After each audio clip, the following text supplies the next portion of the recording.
rude to make him, like, trek through the forest. Yeah. So it was like a full force, and they had this poor cameraman, like, following him, like, getting all these weird angled shots of, like, him just, like, traipsing through the forest. It was kind of funny. I'm not gonna lie. It made for some great photos. There's some excellent photos of just Jekko in the woods, like... A very odd walk of shame. Yeah.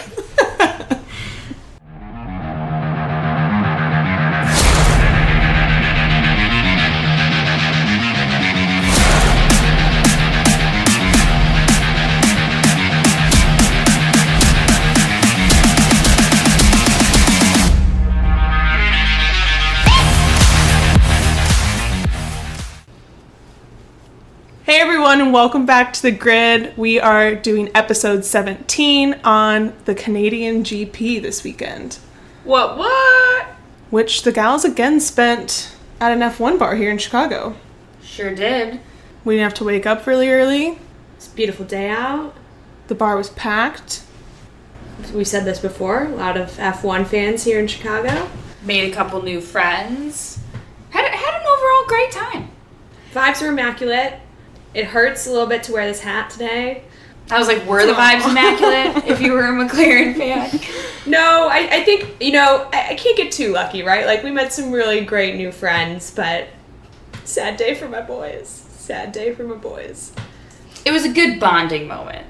Yeah, I got to commiserate with some other McLaren fans, which was good. Sometimes you need that emotional support, and I know you ladies show up for me, but there's no one that understands better than another fan who's in the same boat as you are.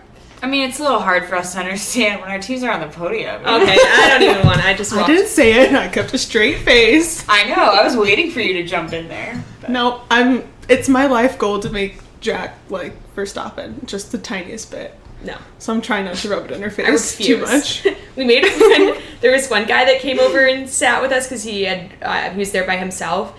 And he was a Mercedes fan, which was like, we needed that energy at our table because we never have Mercedes energy at our table. That's true. And he had started watching when he was younger. It sounded like almost his whole life. So I understand why he's a Hamilton fan. I think I would be too if I started watching earlier. Great race for our Hammy fans. It wasn't looking like a great start to the weekend, but which might bring us into, should we talk practice or do we want to talk other F1 gossip? I feel like we should F1 gossip.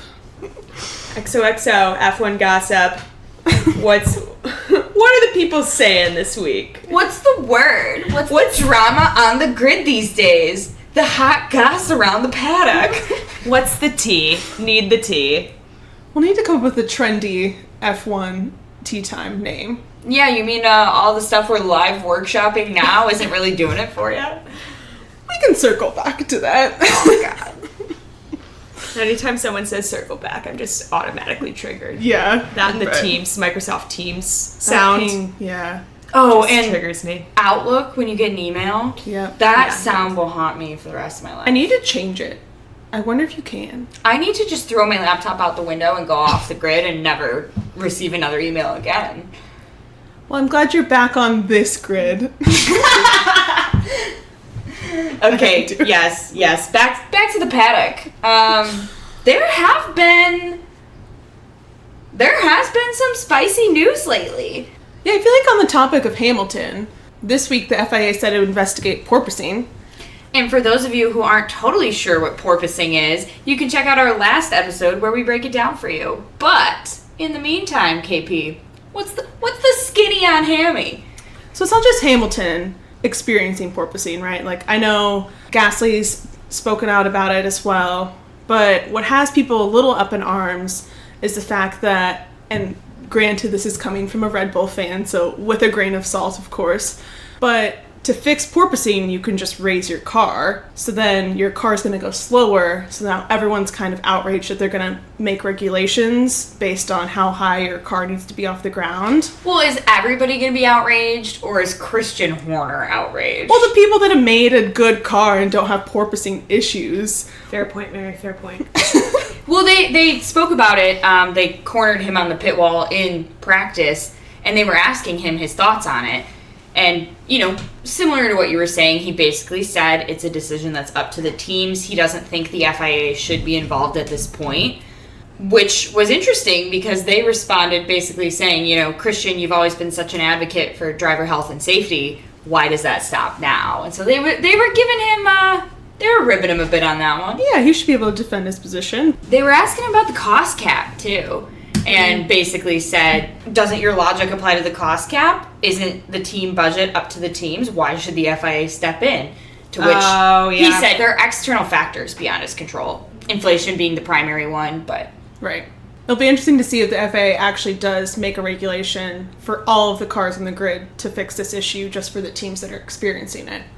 Did see one fun reel of, I know we were in Canada this week, so our friends north of us love hockey. I love any time that I can plug hockey. And saw Yuki driving a Zamboni. So for those who don't know what a Zamboni is, it's an ice resurfacing machine. So I don't know why he was driving it, but they had like an AlphaTauri themed Zamboni, which I was like, it's the middle of summer in Canada. And honestly, bucket list. I would love to drive a Zamboni, and Yuki looked like he was having the time of his life. He was whipping that Zamboni. Very different than an F1 car. Oh yeah. It's not really hot goss, but that was just a fun little video I saw this week. No, it is fun to see what the drivers do in a new country each week. Speaking of Canada and things that are specific to Canada, last week we brought up the groundhogs. There were barely any groundhogs. I saw a couple during practice. There was almost a groundhog incident. Maybe they don't like rain? I don't know. Spoiler alert, it rained during qualifying, and so I didn't see any during quali or the race. No, I didn't Only either. Practice. Yeah, which is, for the best. Oh, yeah. I mean, for the groundhogs, for the sake of the groundhogs, and for the drivers. They kept calling him Gary, too, on the broadcast. They were like, Aww. Gary the groundhog. And I mean, I'm certainly happy to not watch a nice furry rodent just get smooshed on live TV, but... And they're kind of chonkers. They're... fat boys. So they do some damage. Another rumor has it, Latifi, is he getting replaced? I want to see what happens, because that's the other big news, is if Oscar Piastri is going to take his spot. And I think I read some things, or I don't know if it was you, Catherine, that was telling me this, or you, Mary, that it could even be mid-season. Like, that's how unhappy they are with his performance, which, I mean, the man is just... I don't know, when you put him up against Mazepin's record, it's kind of getting to be that bad. And I saw something, again, I don't know if at this point it's purely gossip, but indicating it could be as early as Silverstone next race. Which will be interesting to see how that plays out, because I know Piastri is the reserve driver for Alpine, but would be taking a Williams seat. So I think there's going to have to be some contracts signed to do that trade. Reshuffled around, Yeah. Well, I mean, clearly Williams knows how to do that. Alex Albon still has the Red Bull tie. To the point where I just noticed he still wears a Red Bull helmet in the Williams car. I don't know why Interesting. I didn't notice that before now. But yeah, I was texting Catherine when I was watching practice, and I'm like, is this a limited edition crossover for Canada, or has he always been doing this? And yeah. Because it says Williams on it, but it's like the tiniest print compared to the Red Bull print. But it's just because he's still sponsored by Red Bull, so Gotcha. that has to be on there. I guess we'll see. Time will tell with Latifi. I think the other thing that drivers have been talking about is the potential salary cap for drivers. That's been getting Are they up in uncapped right ours. now? They are not capped currently. Okay. And now they've been talking about instituting a driver salary cap specifically. And plenty of drivers had lots of thoughts about it. One of the things that I didn't really realize, though, speaking of sponsors, is that sponsors will sometimes have agreements with drivers where, especially before you're in F1 making the big bucks, when they're ponying up most of the cash earlier in your career, they expect to recoup their investment as a percentage of their F1 salary. So they were basically saying that a driver's salary cap could have an impact on the junior programs because sponsors will be less likely to invest in younger drivers if they know that their investment or the repayment of their investment will be capped ultimately. So it would really hurt F3 and F2, which is a big feeder into F1. Yeah, I think, there has been discussion over recent years about the fact that it's an expensive sport. It's always been an expensive sport, but you're starting to really narrow down the field of people who are even able to try and become drivers. And I know Lewis Hamilton has spoken out about that if the sport becomes so unattainable, you're really only going to have like rich people's kids. And we've seen how the pay-to-play drivers have panned out. I mean, it's Latifi and of course, Jack's favorite, Stroll. How could you forget him? And like Stroll, I mean, less than average, but not as bad as Latifi. And I mean, Mazepin before was even worse. I mean, Stroll beat my driver this week, so... Well, I guess we can get into qualifying then. We'll save the budget deep dive for the financial episode we keep promising. I swear one of these days we're going to do it, guys. I think kicking it off with Q1, well, first of all, it was raining, so it was challenging for the drivers to typically get pace but still be in control, which was a little bit interesting because on race day it was completely dry, so at least we only saw water for the qualifying sessions. Q1, the most notable thing to note was that both AlphaTauris were out in Q1, which usually... Yuki's been having a tougher time, but at least Gasly's been making some, mostly Q2 and in some Q3 appearances. So that was shocking, but to no one's surprise, Stroll and Latifi were out in Q1 as well as Vettel, which, sorry, Mare. Tears. I was honestly pretty shocked to see Gasly out in Q1 because he was doing so well last race. I thought he was really going to start coming back now.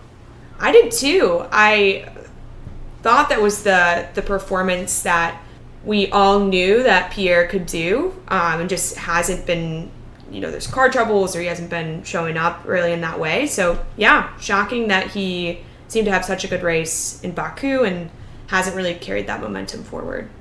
Yeah, because it's been a while since we've had a full-on wet qualifying in a while. Because for all of Q1, everyone was on wets. Eventually, as the conditions improved going forward later in qualifying, some people were switching over to inters, but Q1 was solidly wets for the whole crew. Yeah. And we were watching it and we were wondering, can the fans even see the cars as they go around? The spray is so big. Yeah, I feel like you're not even really seeing the drivers. Like, how do you know who's who? It's just one column of spray after another. Yeah, because even when we were watching the race in Austin, you had to, catch the number on the car so quickly as they went around, so you could tell which team it was, obviously, by the color of the car, but to figure out which driver it was really hard. Yeah, so I think that's really the most notable things about Q1. Q2 had, sorry to Catherine's dismay here. There were 2 crashes in Q2, first one being Albon. His was a quick crash, though. It didn't really disrupt the session that much. They had a quick, yellow flag, but he was able to reverse out of the wall that he had hit and then seemed to be pretty... obviously that ruined his qualifying session, but at least, it didn't really ruin the other driver's chance. And then quickly after that, Perez... just popped it right into the wall. Yeah, Perez, hit the wall pretty hard, had to red flag the session, had to exit his vehicle. And it was interesting because they had to... I guess the part of the track where they got him out of the vehicle was near an edge near, the lake, almost? Was it a lake or a river? It's a river. So the track is built on an island in the middle of... I think it's the St. Lawrence Seaway, technically. So I think it's kind of that weird, is it a river, is it not? Not sure. But, why couldn't he just hop on one of those scooters? The session was red flagged. Yeah, I'm not sure. They couldn't just put him on the back of some scooter to take him back? It felt a little rude to make him, trek through the forest. Yeah. So it was, a full force, and they had this poor cameraman, following him, getting all these weird angled shots of, him just, traipsing through the forest. It was kind of funny. I'm not gonna lie. It made for some great photos. There's some excellent photos of just Checo in the woods. A very odd walk of shame. Yeah. So that was big in Q2. I think the other big thing was Leclerc.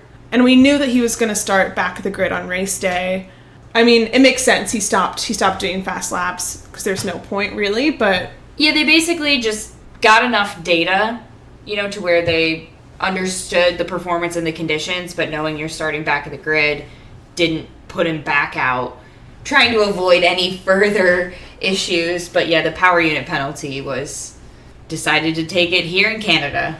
The other shocking thing was, I think, the discrepancy between Norris and Daniel. Norris was... It looked like there was something wrong with the pods. They were trying to make changes in the garage last minute in Q2.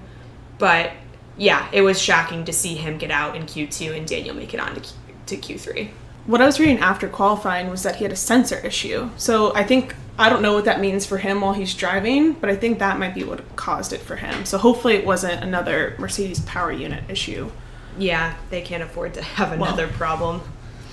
The other exciting Q3 note to kick us off was that Zhou Guanyu made his first ever Q3 appearance. And I was so happy to see the fact that his car was functioning this weekend. He has had the worst luck. And he's been doing so well when things go right that it's so hard to keep seeing his team fail him. You know, for lack of a better way of putting that. But it's a tough rookie season. Yeah. And it's only, race 9? And he's had 4 DNFs? Yeah, it's something crazy like that. Yeah, so... By no fault of his own. No, totally outside of his control. So, excited to see him up in Q3. That was definitely a happy note. I'm surprised the first one you mentioned wasn't Schumacher. Well, I was getting there. Yeah? Because, because I was saving it for the double whammy of Haas had an amazing finish. Not only did Schumacher, but Magnussen also. They ended up qualifying 5th and 6th. So, great start for Haas. I think, one of their best of the season. Didn't necessarily translate into race results, but, won't get ahead of ourselves there. I think my favorite, though, was Alonso. Oh, really? It wasn't Verstappen taking taking pole? That's too easy.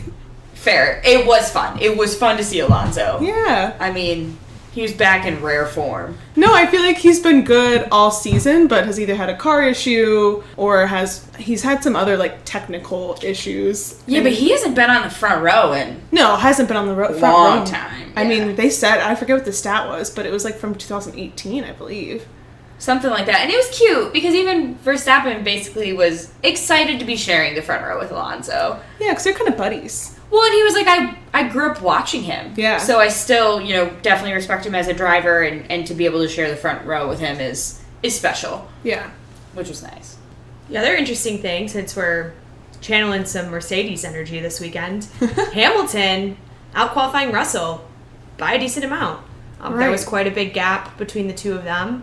And it looked like there for a little bit, Hamilton's pace was looking like he was potentially going to be on the front row. It was a good weekend for Hamilton, all in all. Yeah, especially given the last race, he was complaining so much about the car. And even in practice, he was having trouble with it. So whatever they switched around, I know they said that they tried 2 different setups out in practice. So it worked. And even though Leclerc did not make it to Q3, Sainz was showing up really well for Ferrari. He was looking really good. Ultimately, out-qualified by Alonso, but looking really good in Q3. Good, solid position to start the race. And nice to see Ferrari doing a little bit better. But I feel like that's all of qualifying, right? Yeah, I think so. And like we said earlier, race conditions were completely different. So, big 180 after qualifying for the race on Sunday. It could not have been a nicer day. It was beautiful out. I think even though we've been back and forth about what watching a race live in wet conditions would be like, I think it's almost an ideal circumstance for a fan. It's cool. You kind of get to see the excitement of racing on the wet track, but also still having a beautiful race day. Because if I were given the choice, I would want it to be raining for qualifying and nice conditions for the race. Oh, absolutely. And I don't think I've seen in a long time this many position movements during a race from qualifying.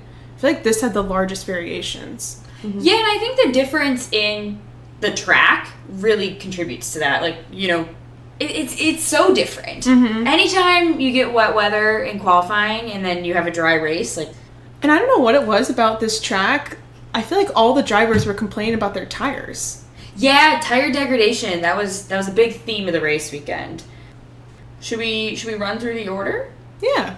Jack, you want to kick it off?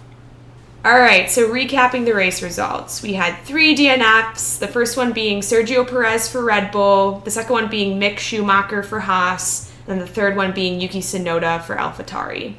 17th was Kevin Magnussen for Haas, 16th was Nicholas Latifi for Williams, 15th was Lando Norris for McLaren, 14th was Pierre Gasly for AlphaTauri, 13th was Alex Albon for Williams, In 12th, Sebastian Vettel for Aston Martin. 11th, just missing the points, Daniel Ricciardo for McLaren. Then recapping the top 10. In 10th, Lance Stroll for Aston Martin. In 9th, Fernando Alonso for Alpine, which might come as a shock because he finished the race in P7, but due to some penalties, he ultimately was granted P9. Then in 8th, Zhou Guanyu for Alfa Romeo. In 7th, Valtteri Bottas, also for Alfa Romeo. In 6th, Esteban Ocon, races for Alpine.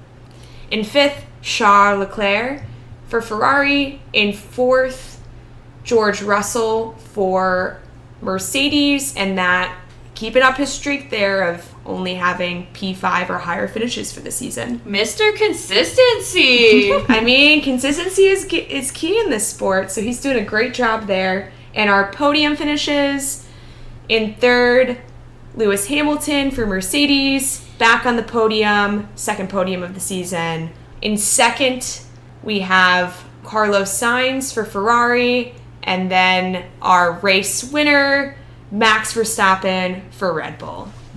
Whoop whoop. What do you think? Do you want to start from the bottom? I feel like so much happened in this race. Yeah, I think the Perez DNF, it's making the title fight interesting because obviously, hard for Charles Leclerc starting at the back of the grid, and I mean Max Verstappen is just really running away with the lead now, but between Sainz, Leclerc, and Perez, in terms of the runner-up for the Drivers' Championship, that gap is not that big. And with the Red Bull engine issues, it's anyone's win in the Drivers' Championship. Because 25 points, if Max, for whatever reason, reliability issues happen again, all the difference between the points can easily be made up. I would argue that Red Bull is actually more reliable than Ferrari at the moment. Maybe. I do think that that's one of the issues that they've been cited for is they have a fast car. I think the Ferrari is ultimately a faster car, but it's less reliable. And in order to win, you have to finish. Yeah, I want to see what they say about Checo's car this race, and if the gearbox issue is something that was caused during his crash, or is another reliability issue. Because Schumacher's engine issue was definitely a Ferrari reliability issue. Oh, absolutely. Which that was so sad because both of the Haas's started so well, and to have them both end up, you have a DNF, and then Magnussen was bottom of the grid. He was behind Latifi. Yeah. It's a tough look when you're behind Latifi. He did have, so coming out at the beginning of the race, he did have a quick spat with Lewis Hamilton, and then had to dive into the pits pretty quickly to fix some of the damage that resulted from that. And I think the rough pit stop was just really kind of set him up for failure for the rest of the race, honestly. Had another flag sighting. I know. The black and orange flag. I think it's going to be a regular now. But yeah, that was ultimately, once he got back at the grid, he just couldn't make up those positions again, unfortunately. Well, and honestly, slow and just poor pit stops were kind of a theme this weekend. Yeah. What was going on? I felt like the pit crews were just all around the board. I mean, nothing more. McLaren was really leading the pack there with terrible pit stop performances, but all around, we were just seeing a lot slower times than we typically do, and just stupid mistakes. Yeah, it wasn't necessarily just one team. A lot of teams were underperforming on their pit crews, although McLaren's was particularly painful. So the double stack, forgetting Lando's tires. Yeah, not having the tires. That was a rough one. But it kind of sucked too because Ricciardo was looking like he was going to get some points and ultimately did not as a result of some of the poor pit stops and just when Stroll passed Ricciardo, I was just like, this is just daggers. Well, the pit stops were interesting because the initial round of pit stops came about, lap 8? Yeah, roughly? They were so soon. And this was out of 70 laps, so really soon, but because of the virtual safety car, the first one was virtual. And so people decided to take advantage, get a cheap pit stop in, But then you had kind of the whole crew who did that later on in the race. Need another one? Yeah, you have to have, you've committed to a two-stop strategy pretty much at that point, which some of them, the timing worked out well. We did have a real safety car, and I think, lap 49-ish, around there. And that was for Sonoda's incident. Sonoda did ultimately crash, and that brought out a real safety car, and so then we saw kind of the same pattern again of a lot of people diving into the pits, and maybe, I don't know, maybe the pit crews were just off their game, maybe it was the way that everybody kept coming in, but It definitely ruined a lot of the drivers' races. yeah, and I mean, it helps you remember it's a team sport. Yeah. Even when it doesn't feel like it. Yeah, theme of the weekend. It was a tough day to be a pit crew. I wonder what those garages are like after that type of day. Oh, man. You know? the McLaren garage just got a swift talking to by Zach Brown, I bet. It's just like, this is unacceptable. Yeah. There was another one that I was really shocked by. I forget who it was. Alpines Oh, were not Alpine. looking good. They were looking a little rough, and like, I've had bad days at work, but I can only imagine you're wearing that little suit. It's hot. There's like, what? Like 30 of you all on those little chairs, and then somebody walks in and just, I don't know. What's worse, guys? Getting yelled at or getting the, we're disappointed? Like, I'm not mad. I'm just disappointed. Disappointed every time. That just like takes me back to my Catholic upbringing of like the parents' disappointment and shame. It's like, we're not mad, we're just disappointed. PTSD. Well, sorry that the pit crews triggered you, but Because I think the other one was Leclerc.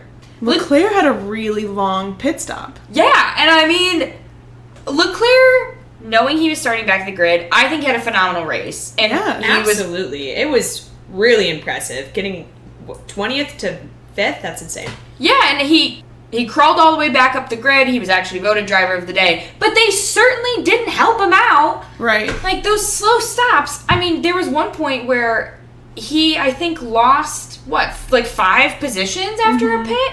Because he came back out. There was a battle for 9th. I think it was like Sonoda, Stroll, maybe a couple of other cars. And basically, they sent him out right behind that whole group. And so he was able to pass them, without too many issues. But come on, like, had it been a normal stop, he just would have been ahead of the pack. It wouldn't have had to waste any time doing that again. I was kind of getting to the second half of the race. I know we talked about Zhou Guanyu. Super excited that he actually got some points. He's going to be one to watch now that I hope, knock on wood, this car issues are behind him.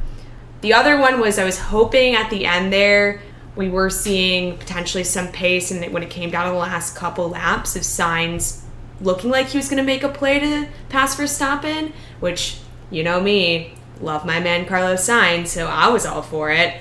Catherine was giving me death glares across the table, but Well, like I was even looking. My eyes are glued on that too. oh my god. Yeah, and it looked like it could have been a first win, which would have been so exciting. Max had a very comfortable lead, but after the safety car, again, bunching up Yeah. the grid, Sainz gave him a run for his money. Which is good, because that's what we wanted to see. These cars actually on pace with each other. There's actually a battle. It's not just Hamilton or Max taking off and leaving everyone and lapping them multiple times. So Okay. we saw two. No, I know. We saw Yeah, people well- lap twice last year. Yeah. That's not fun. Yeah, and I think the other drama was with Alpine because, Fernando started in P2, ultimately fell a couple places. The Alpine just doesn't have the pace that some of those other cars do, but ended up behind Ocon, and there was a little bit of team drama where basically Alonso was like yelling at the engineers, wanting to pass Ocon at the end. He was like, I've been 100 times faster this weekend. Oh. So there was some inner Alpine drama. I did not hear that. Yeah, and I mean, ultimately, I think he was incredibly frustrated with his results, and then to get hit with the post-race penalty and drop him 2 more places from P7 to P9 was just salt in the wound. And he got that the last lap. Yeah. That's brutal. You wanna tell him what the penalty was for? It was for weaving on the straight. So Alonso was just defending his position, but I guess because he went back and forth one too many times, I'm not sure the actual max it takes to be labeled weaving, but he was defending it from Bottas and ended up getting that 5-second time penalty, which dropped him 2 places, which is devastating knowing that he qualified P2. Oh, absolutely. But I mean, Alonso, I'm not really that surprised. He'll push it. He's always pushing it. Yeah, so... He knows how to work the system, for sure. Yeah, but you know what? Some days you crank that Soldier Boy, and some days it cranks you. And this time, it cranked him. He pushed it too far. 5-second penalty. Devastating. Where did that come from? So what's the quote? You either die a hero, or you live long enough to see yourself become the villain. You know what? This might be Alonso's villain era. Who's to say? I'm here for it. Oh, yeah.